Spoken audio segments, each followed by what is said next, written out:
Welcome to Football Conspiracies. I'm Jared Cole. And I'm Jared Rabinovich. This week's episode, Taylor Swift Jets Theory.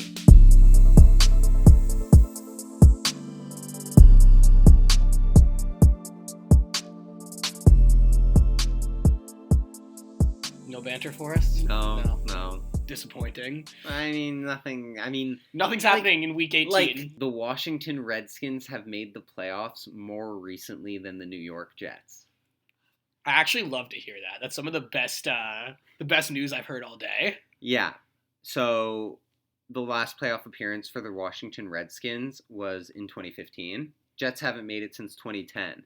But the Washington football team also made it to the playoffs.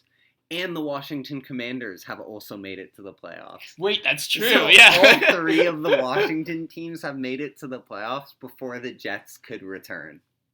Honestly, they deserve it. I just think it's the cosmic football gods giving them their due. Yeah, well, it's because they won Super Bowl III. Exactly. It's all Joe's fault. It's all Joe's fault. All right, so let's get into the actual reason we're here today. I want to welcome everyone to what is undoubtedly one of the most highly anticipated episodes of this podcast. Today, for the first time ever, we are going to be speaking about Taylor Swift. Who? Oh, yeah, come on. Never heard of her. Yeah, this is definitely one that we've been teasing for a little bit, and I did originally write this episode. I mean, this is unsurprising for, I think, most of our listeners, trying to make it a much broader scope than it was. It was going to be a Taylor Swift in general episode, and it was probably going to be a couple parts, and I quickly realized, like, each Taylor Swift theory can probably deserve their own episode, each and of itself. She is truly a content machine. Yes. But because it's our first episode talking about her, we gotta, start with a bit of a preface about Taylor Swift and her involvement in the league.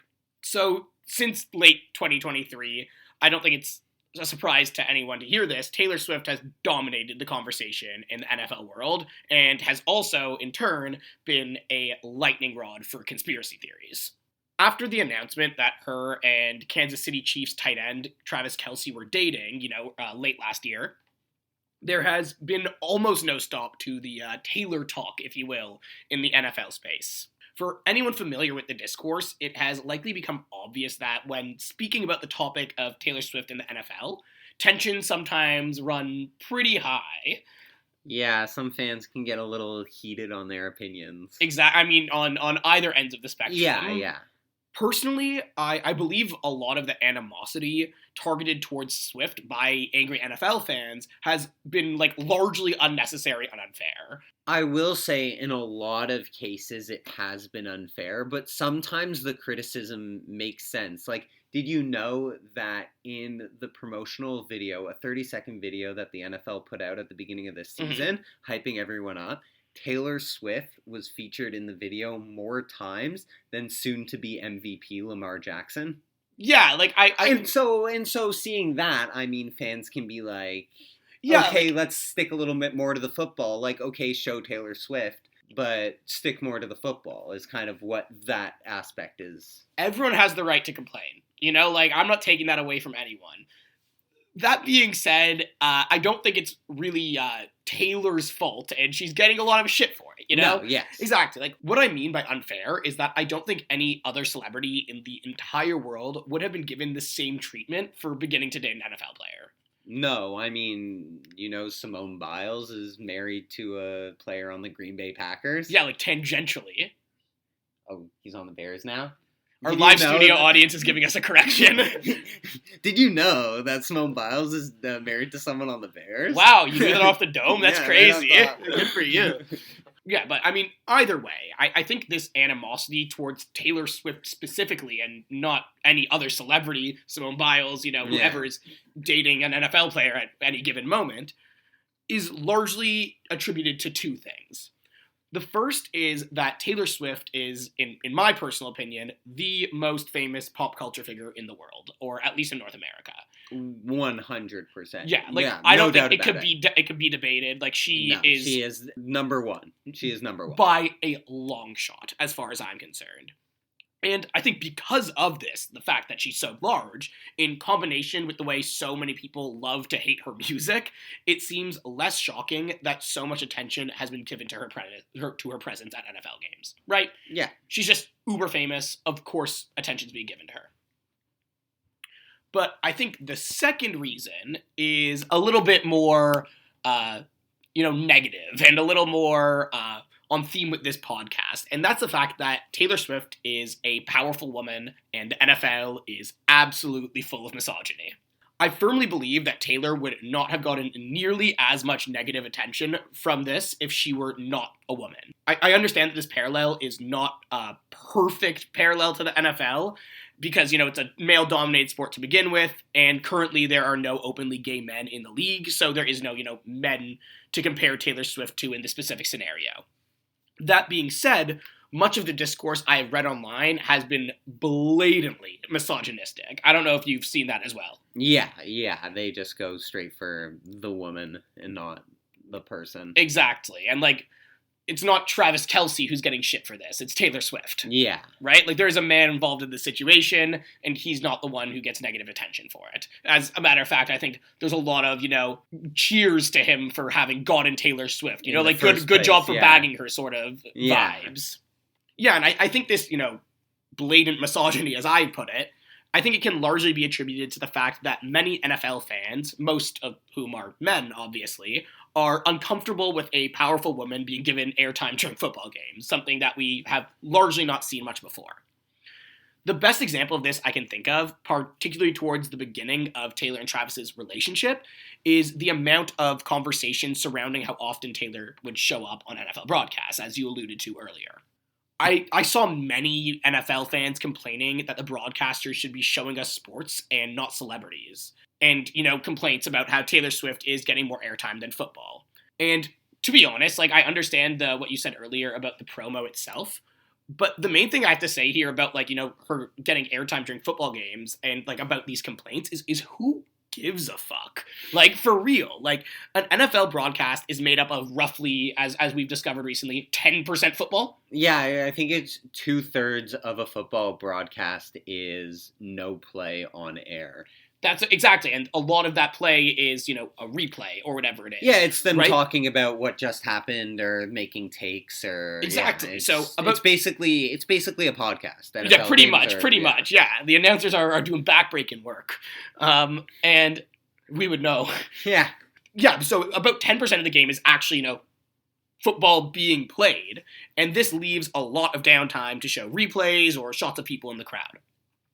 There has been a long tradition on NFL broadcasts of filming celebrities in the crowd, and until Taylor Swift, I have never seen anyone complain about this. Yeah, I think because it's Taylor, we're noticing it more. Yes. Yeah. Yes, and not only that, but before anyone brings it up, I'm not blind to the fact that Taylor Swift is shown at a significantly higher rate than other celebrities. That's obvious. But that brings me back to my original point. Who gives a fuck? She's the most popular celebrity in the world. Of course she is shown more often than other people. Yeah, it's more the fact when Travis Kelce scores a touchdown, we want to see how he, his celebration, or show Patrick Mahomes celebrating. But sometimes they cut to Taylor Swift, and fans are like, no, I don't care, no, don't show me Taylor. Exactly, and honestly, it's crazy to me because, have you ever heard an NFL fan be like, I cannot believe they showed the player's mom after the fucking touchdown? I wanted to see him. No one's ever said that in the history of the NFL before. No. Yeah, it's just not an opinion people have, and if you do, please reach out. Gotta talk to you. You're an interesting one. Yeah, but I think what it comes down to in the end is it's either Taylor getting screen time or random fans getting screen time. And personally, I don't think this affects, personally, my NFL viewing experience. No. But whose NFL viewing experience it does affect greatly? Taylor Swift fans. Yeah. Right? Just so many new fans have begun watching football because Taylor Swift is at the games. And I'm all about growing the sport and making it a more welcome space for other people to enter because it's already dominated by such a similar demographic to begin with. Yeah, I think there was I saw at the beginning of the year that 30% of new fantasy football users were women this year. Exactly, and that's great to see. I love it. Yeah, that's massive. Exactly. Like, I would love to see the NFL be less dominated by men in the way it has been for its entire history. Yeah. So, I mean, that being said, does this mean I think it's unfair to criticize Taylor Swift in any way? Of course not. I just think it is unfair to give her shit because TV stations have decided they want to show her on air, a decision she has no control over. Like, give her a break. She's literally just trying to watch her boyfriend play football. Yeah, exactly. Like that is my overall take on the situation. And okay, I know I just went on a bit of a rant, but I needed to get this all off my chest before getting any deeper into this episode. All right, so now without further ado, let's hop right into it. All right, so it only seems appropriate to begin our Taylor Swift NFL conspiracy theories with the one that started it all. J. Cole, do you know what theory I'm referring to right now? Of course I do. I was on it. I was on it since day one. I know all the Taylor Swift conspiracies, bro. I've been studying it since they've started dropping. You know what? Like, I'm not going to ever disparage your knowledge on this topic, truly. Like, even though I've done the research for this episode, I still think you have an edge on me on this one. Yeah, on this specific topic? Or on most of them? On Taylor Swift conspirity theories in the NFL specifically. I probably know them. Maybe this topic, I have a bit more information than you, I hope. Otherwise, this might not be the most entertaining episode, but I think in this general realm, you might be the winner. So this first theory, is what I have dubbed the Taylor Swift Jets game theory. I know, you don't have to say it. It's a catchy title. But for real, like, please, I'm desperate. We gotta come with a better name. Hopefully the title you guys see is never, is not this. It's not this at all. No, I'm sure it won't be. I mean, never say that. We don't better. I'll do better. I hope so. So, this story begins in late 2023, right around when it was rumored Swift and Kelce started dating. When doing research, I found it is, not entirely clear when the relationship officially began. However, I am sure there are some Swifties out there who know a lot more about it than I possibly could. And I welcome your corrections if I make any errors. I don't know exact dates, but I know how they got together. Do you know how they got together? It had something to do with, like, Travis made a friendship bracelet and gave it to her with the number. And... Honestly, like, that's the part of the lore I'm the least interested in. So I was actually entwined with this Taylor Swift drama before it ever hit the NFL. And why is that? Because she was rumored to be dating F1 driver Fernando Alonso. Bro, Fernando Alonso's a million years old. Yeah, and she made a reference to, like, an Aston Martin in one of her songs, and everyone was like, "Oh my God, Dad, Fernando Alonso." So I had to deal with her before in the F1 season, and then she switched over to the football season right after. Wait, that's such a funny conspiracy theory. I love that. That's actually... I might have to make it like a special F1 episode just about that, because that's some juicy stuff. No, I basically just described all of what there was. Have you done some digging, though? There's got to be some melted shit down that corridor. So it seems to me that the first true sign of Swift and Kelce's relationship is that it had begun on... It seems to me that the first true sign Swift and Kelce's relationship had begun was on September 24th, 2023 at a Chiefs versus Bears game. At the game, Swift was seen in a box cheering on the Chiefs alongside Donna Kelce, Travis's mother. Yeah. Later, and I don't know if you remember seeing this video, like, they were seen leaving the game together. Yeah. Yeah. That was like, I remember that blew up a little bit. That was like the big drop originally. Yeah. But people didn't really, like, people weren't paying that much attention to her during the game itself. No? No, like, they weren't. Like, not that much airtime was given to her in the same way. Because I think it was more at that point, like, oh, Taylor Swift's at an NFL game. It was less... So much Taylor Swift is watching her boyfriend play an NFL Exactly, which is when things became more salacious and definitely more covered by the media. However, on October 1st, 2023, the next week's game, Swift was once again seen at the Chiefs game, where she was seated alongside other celebrities, including Ryan Reynolds and Blake Lively, notably. This game took place in New York, where the Chiefs took on the Jets. This is where the Taylor Swift Jets game theory begins. The theory starts by claiming that Swift's grand NFL reveal, being at a Jets game, was entirely intentional. This was a calculated maneuver. Following the game, it should be rather unsurprising that the search terms for quote-unquote Taylor Swift and quote-unquote Jets went up significantly. I made a quick trip to Google Trends to check out just how large that bump was, and what I found was that the word significant does not, begin to describe this. So for those of you who don't know how Google Trends works, it gives you a rating out of 0 to 100. 0 being no searches of that particular topic that day, 100 being the most searches for that topic ever. Okay. Does that make sense? Yeah.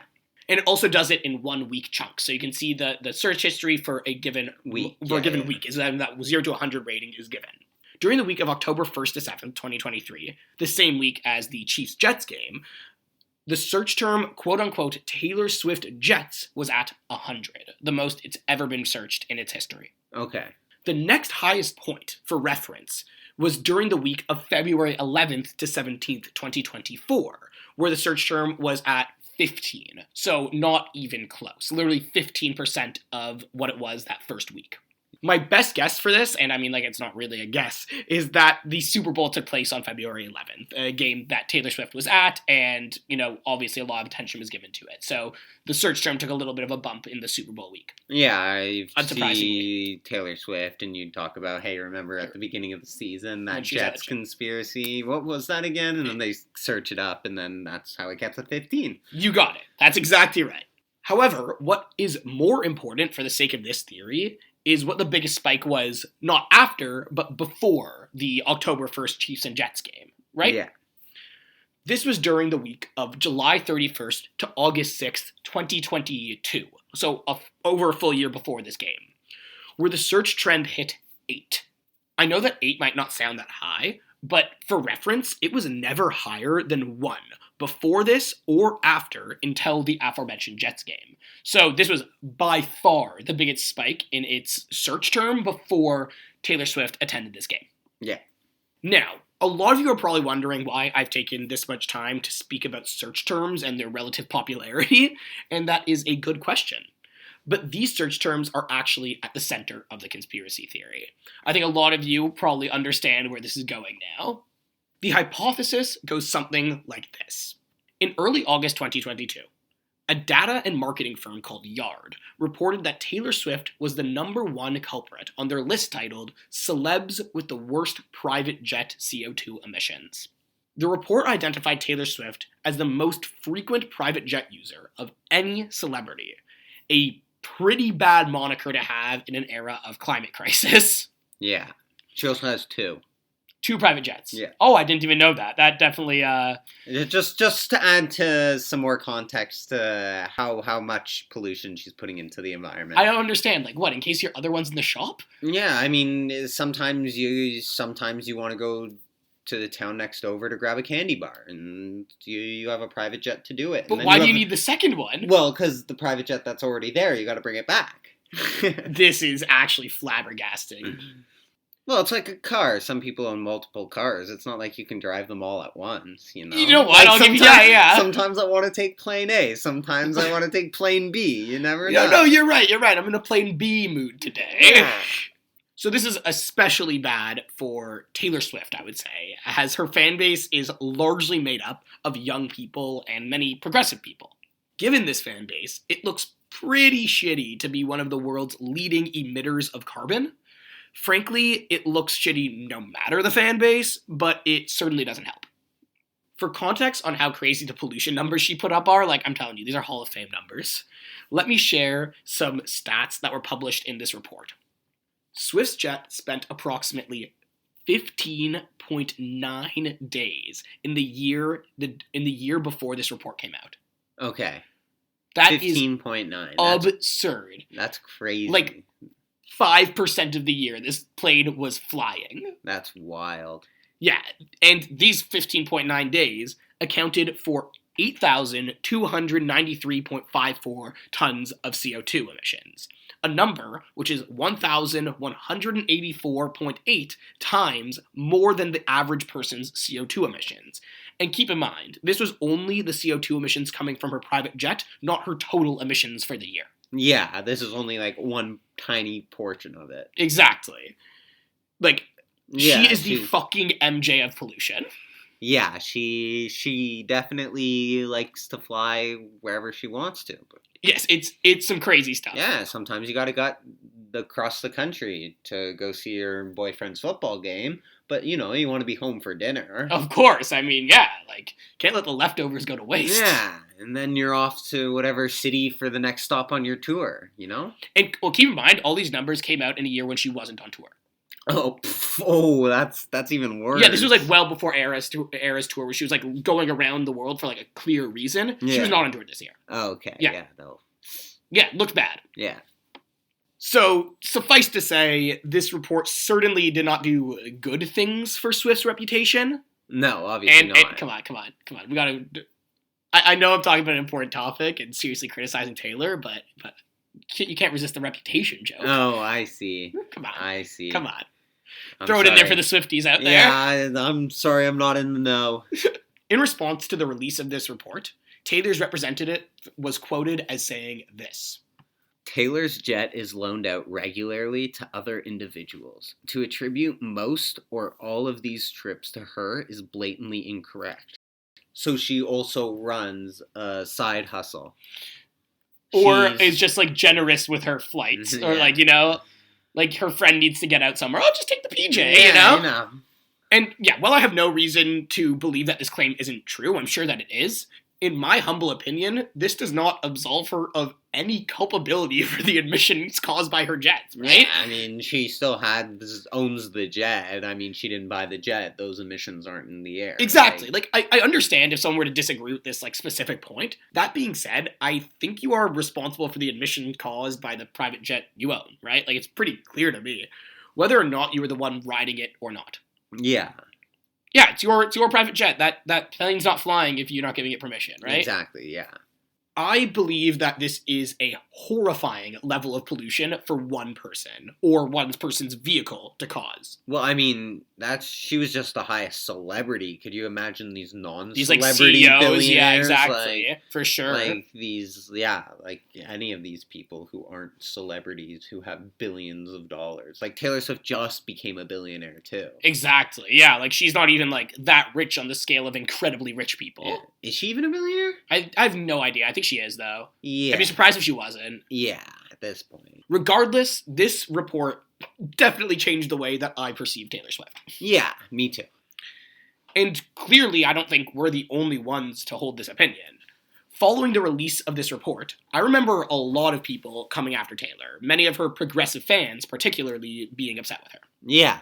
So, as the Taylor Swift Jets game theory goes, Taylor need to find a way to curb this bad PR. The theory goes on to allege that Swift intentionally made her first grand NFL appearance at a Jets game in order to shift the SEO away from her, or like all this internet attention she was getting.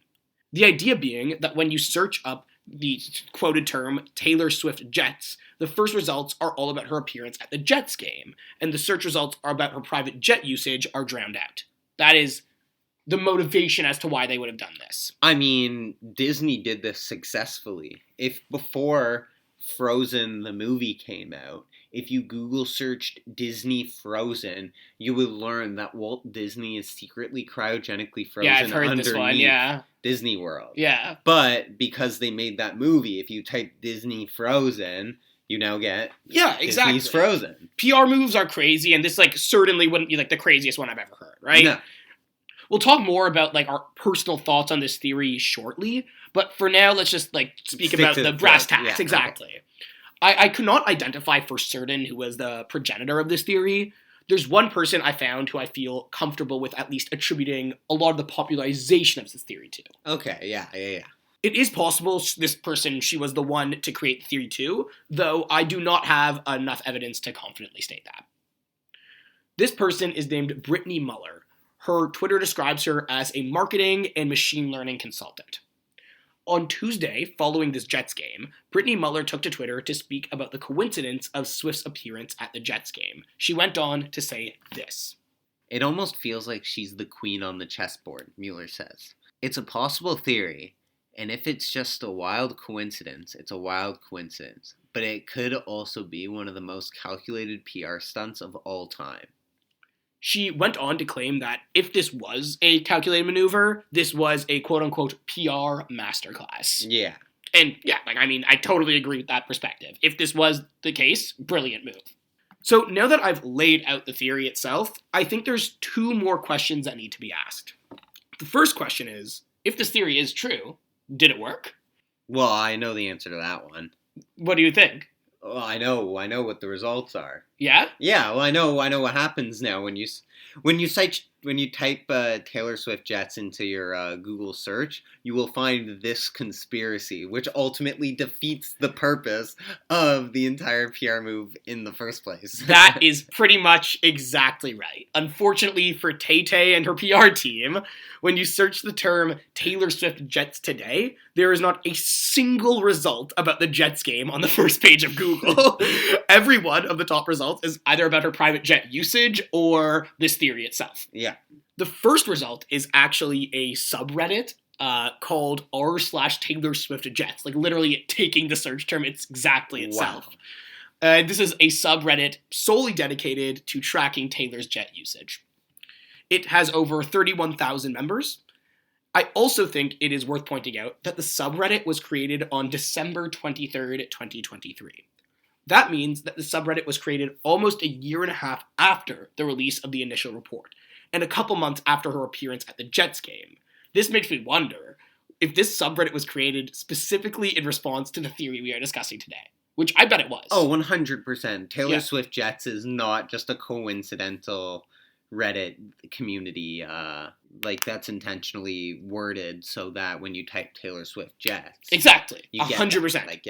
Yeah, if you want further evidence that this might be the case, the second search result on Google is a Twitter account for the exact same purpose. It is called @SwiftJetNextDay. That being said, its actual title is Taylor Swift Jets. Yeah. And it has over 98,000 followers. And it was also originally created in November of 2023. Yeah, so more than a year and a half after, or about a year and a half after this report came out, but only like a month or two after this game. Yeah, so... Seems pretty obvious to me. Now, the second question, and this is something that is almost never on the table for me, which is kind of crazy. Is this theory real? Yes. I mean, I knew you were going to say this for sure. That wasn't much of a question. It was very rhetorical in my sense. Yeah, exactly. For you, of course, you believe it. But for me, I think it's a bigger question mark, right? I think there isn't any more proof of motive than this. I agree with that. There is no better proof of motive. That being said, there's also no substantial evidence of any sort. I am intrigued by the theory, though, in a way that I am not by almost any other ones that we've covered. I will not wholeheartedly support this theory. There's literally no solid evidence to support that this happened, or, that this happened on purpose, at least.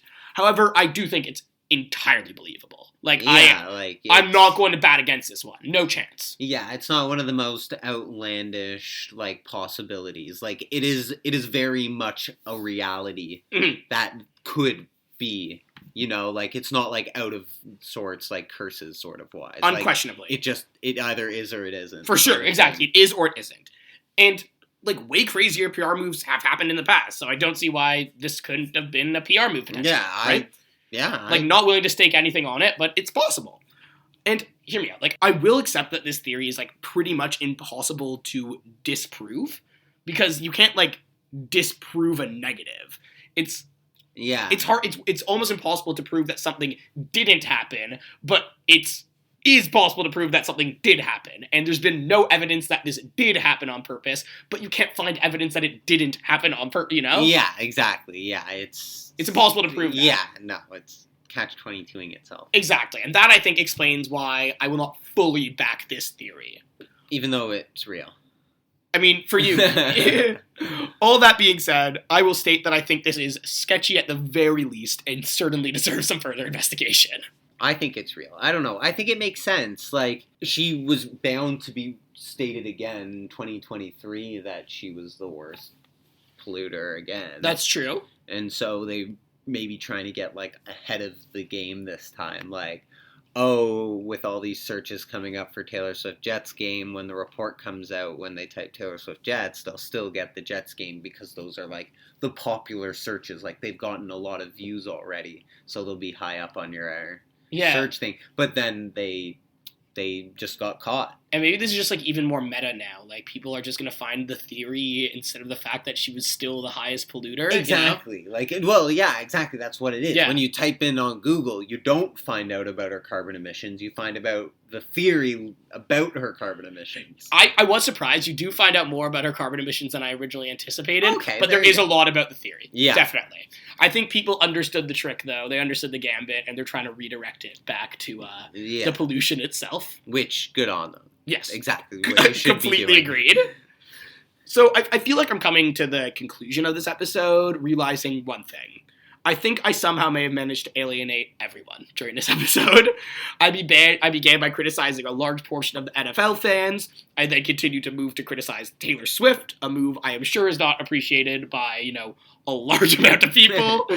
And all I have to say is, well, I may have alienated you, or stated some opinions you may find disagreeable. You also have to admit that I really am doing my best to be as unbiased here as possible. I am doing my best to not allow my personal thoughts to on either the NFL or Taylor Swift to cloud my ability to deliver you beautiful listeners a high-quality episode of your favorite podcast. But I really do hope everyone enjoyed this one. Personally, I've been looking forward to it for a long while, and I can promise this is only the first of many Taylor Swift theories to come.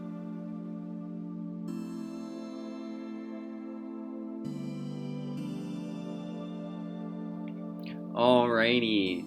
Happy New Year.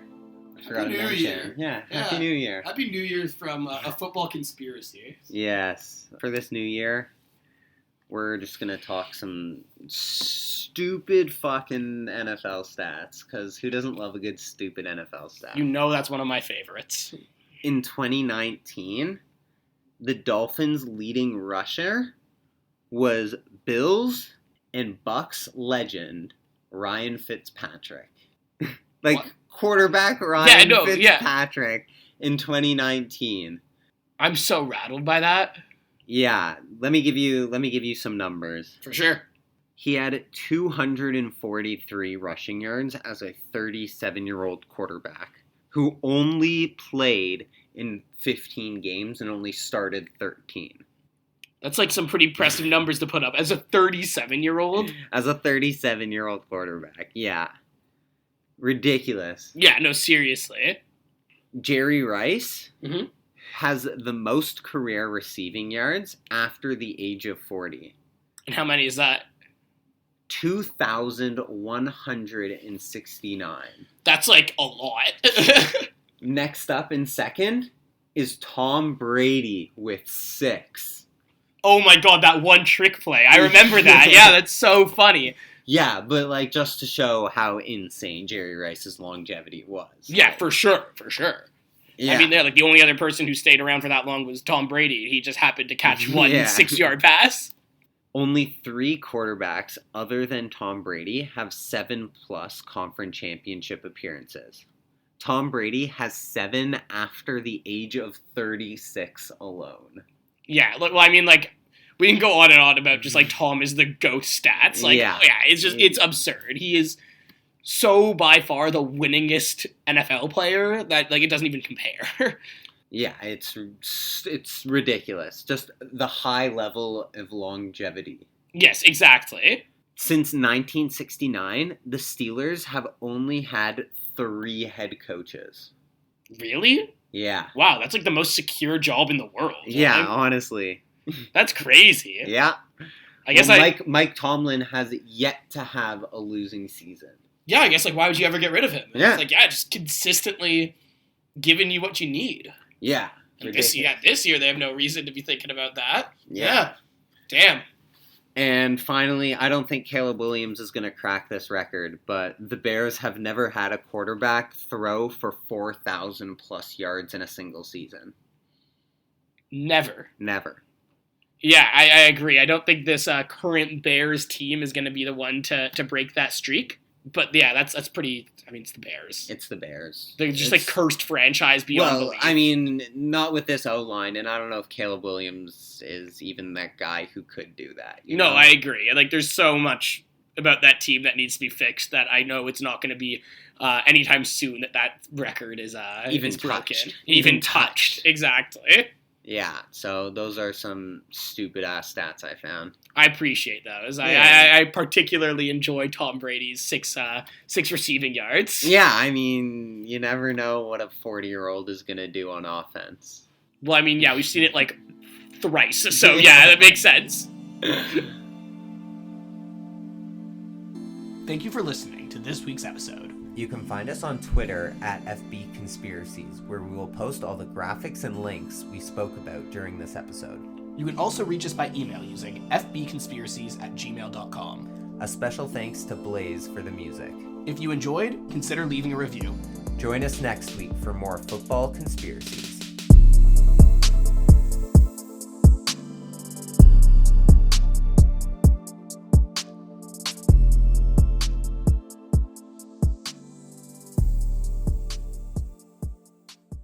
I want to end this off with a joke, so Swifties don't come at me. This is a joke. But when I listen, when I listen to Taylor's music, I prefer the originally mastered stuff, like the Scooter Braun stuff. I exclusively listen to Scooter Braun. Oh yeah, just to make sure. Taylor Oh yeah, brutal. Good He thing you owns- preface it with a joke.